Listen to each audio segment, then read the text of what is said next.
This morning, President Trump is again signaling another round of peace talks with Iran may come soon, along with the end of the war itself. I think it's close to over, yeah. I mean, I view it as very close to over. You know what? If I pulled up stakes right now, it would take them 20 years to rebuild that country. And we're not finished.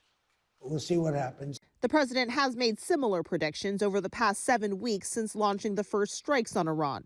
It comes during a U.S. naval blockade meant to pressure Iran into a deal. U.S. Central Command says in the 36 hours since the blockade was implemented, U.S. forces have completely halted Iran's economic trade by sea. On the war's second front, officials from Israel and Lebanon met in Washington yesterday regarding Israel's attacks on Lebanon and Iranian-backed Hezbollah targets there.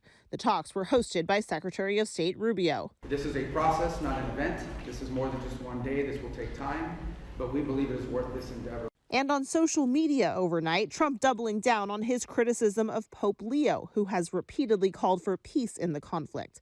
Vice President Vance is also weighing in, lecturing the head of the Catholic Church about matters of theology. If you're going to opine on matters of theology, you've got to be careful. You've got to make sure it's anchored in the truth. And that's one of the things that I try to do. And it's certainly something I would expect from the clergy. The Pope says he has no fear of the Trump administration and has vowed to keep up his appeal for peace. In another overnight post, the president again slammed NATO for its lack of support as he appears increasingly isolated. It follows an interview he did with an Italian newspaper in which he said their president lacked courage. Italy's president was considered a key ally. Christiane Cordero, ABC News, Washington.